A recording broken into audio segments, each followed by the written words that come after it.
Welcome students, आप सबको स्वागत है आपके चैनल पे जिसका नाम है एजुकेशन पॉइंट। और आज हम डिस्कस करेंगे डिमांड का नेक्स्ट टॉपिक जिसका नाम है exceptions to the law of demand. Law of demand हम ऑलरेडी डिस्कस कर चुके हैं, उसकी वीडियो प्लेलिस्ट में अपलोड है, आप जाके देख सकते हैं। तो इसके कुछ एक्सेप्शन है जो हम इसके बारे में आज डिस्कस करेंगे। सबसे पहले समझते हैं कि लॉ ऑफ डिमांड होता क्या है। बेसिकली लॉ ऑफ डिमांड का मतलब होता है प्राइस और क्वांटिटी डिमांडेड में इनवर्स रिलेशनशिप होता है, जिसको बोलते हैं लॉ ऑफ डिमांड, और अदर फैक्टर्स होते हैं कांस्टेंट। तो इसकी जो डिटेल वीडियो है वो ऑलरेडी अपलोडेड है, तो मैं उसके बारे में इतना डिस्कस नहीं करूंगा, आप उसको देख सकते हैं। बात आती है इसके एक्सेप्शंस की। एक्सेप्शन का मतलब होता है कि जहां पे लॉ ऑफ डिमांड आपका काम नहीं करता, वो फेल हो जाता है। और लॉ ऑफ डिमांड का काम ना करना या फेल होने का मतलब क्या है? इसका मतलब ये है, अगर किसी कॉमोडिटी का प्राइस बढ़ता है तो उसकी डिमांड भी बढ़ रही है, प्राइस अगर कम होता है तो उसकी डिमांड भी कम हो रही है। क्योंकि लॉ ऑफ डिमांड हमारा कहता है कि प्राइस और क्वांटिटी डिमांडेड में होता है इनवर्स रिलेशन, लेकिन कुछ ऐसे फैक्टर्स भी है, कुछ ऐसे पॉइंट्स हैं जहां पे प्राइस और क्वांटिटी डिमांडेड में क्या होता है, आपका डायरेक्ट रिलेशन होता है, तो उसको बोलते हैं एक्सेप्शंस। तो आज हम इसके बारे में डिस्कस करेंगे। जो सबसे पहला पॉइंट है वो ये वाला पॉइंट बहुत ही फेमस है इस टॉपिक के अंदर, जिसका नाम है गिवन गुड्स। हम इसको बोल सकते हैं गिवन पैराडॉक्स भी बोलते हैं। बेसिकली गिवन गुड्स का जो अगर नाम मैं बात करूं, ये कहां से ड्राइव हुआ है? ये ड्राइव हुआ है सर रॉबर्ट गिफन के नाम से। ये एक इकोनॉमिक्स या फिर स्टैटिस्टिशियन थे, ये स्कॉटलैंड के थे। 18th सेंचुरी में इन्होंने गिवन गुड्स ऑब्जर्व करके उनको नाम दिया था कि ये गुड्स गिवन गुड्स है। क्योंकि बेसिकली गिवन गुड्स क्या होते हैं, ये इन्फीरियर नेचर के होते हैं, लेकिन ये बहुत रेयर इन्फीरियर होते हैं। रेयर इन्फीरियर का मतलब होता है कि जिनका कोई सब्स्टिट्यूट नहीं होता।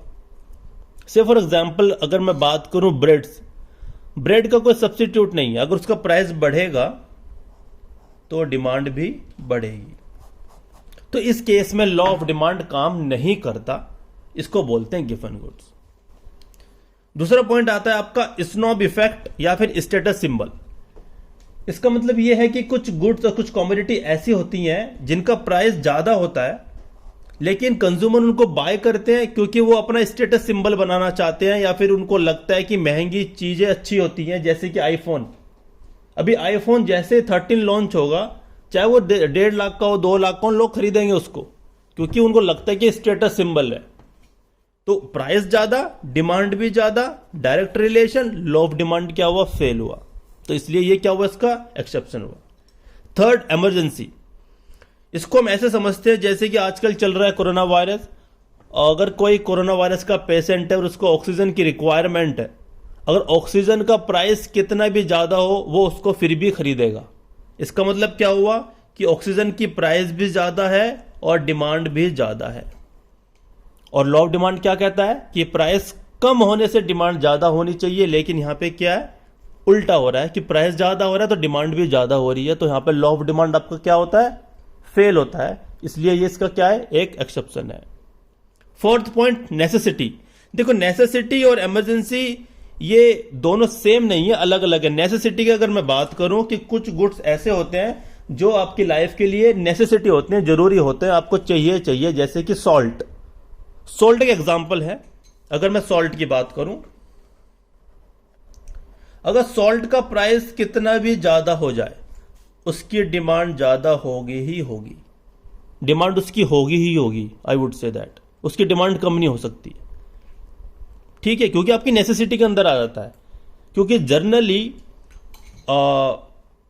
अगर देखा जाए, कोई भी कंज्यूमर शुगर छोड़ सकता है लेकिन सॉल्ट नहीं छोड़ सकता। अगला पॉइंट है फियर ऑफ शॉर्टेज। इसको हम ऐसे बोल सकते हैं, fear of shortage of commodity in future, कि कुछ गुड्स ऐसे हैं या फिर कंज्यूमर को लगता है कि भाई ये फ्यूचर में शॉर्ट होने वाले हैं या फिर मार्केट में नहीं मिलेंगे, तो वो उनको पहले से खरीद लेते हैं। अगर उनका प्राइस बढ़ेगा तो डिमांड भी बढ़ेगी, तो जिसकी वजह से लॉ ऑफ डिमांड आपका काम नहीं करता, और इसको बोलते हैं एक्सेप्शन। छठा पॉइंट आता है अपना आपका इग्नोरेंस। इग्नोरेंस का मतलब होता है लैक ऑफ नॉलेज। क्या मतलब होता है इसका? लैक ऑफ नॉलेज, कि नॉलेज नहीं है उस कमोडिटी के प्राइस के बारे में। तो कंज्यूमर को नहीं पता कि उसका प्रीवेलिंग प्राइस क्या है, उसका मार्केट में प्राइस क्या चल रहा है, उसको नहीं पता।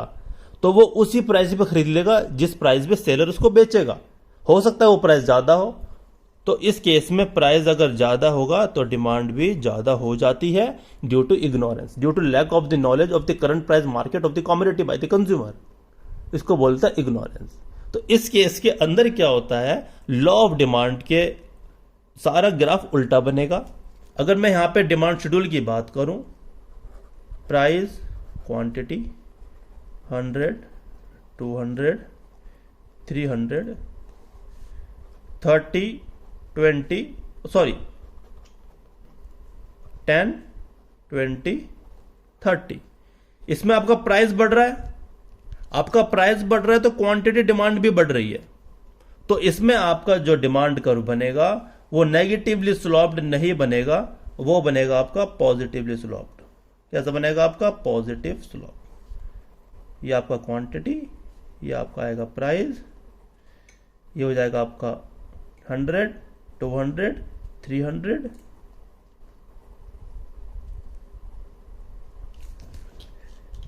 10, 20, 30।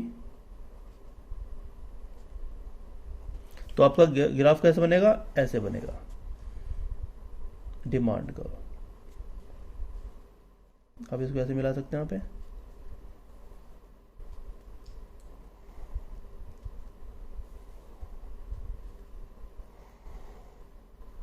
दिस इज योर डिमांड का। क्योंकि यहां पे लॉ ऑफ डिमांड फॉलो नहीं हो रहा है और डिमांड में और प्राइस में कैसा रिलेशन है, डायरेक्ट रिलेशन है, जिसकी वजह से डिमांड कर्व आपका क्या बन रहा है, स्लोपिंग अपवर्ड। ये आपका स्लोप क्या हो रहा है, अपवर्ड हो रहा है, राइट। तो ये था आपका टॉपिक जिसका नाम था exception to the law of demand. इसमें 6 पॉइंट थे। 6 पॉइंट्स को मैंने आपको डिस्क्राइब कर दिया, क्योंकि मैं आपको यहां पे लिख के नहीं दिखा सकता, तो उससे वीडियो बड़ी हो जाती है। तो आप वीडियो को पॉज करके समझ सकते हैं, बार बार देख सकते हैं, कंसेप्ट को दोबारा दोबारा समझ सकते हैं, जो मैंने वर्डिंग बोली है उसको नोट डाउन कर सकते हैं।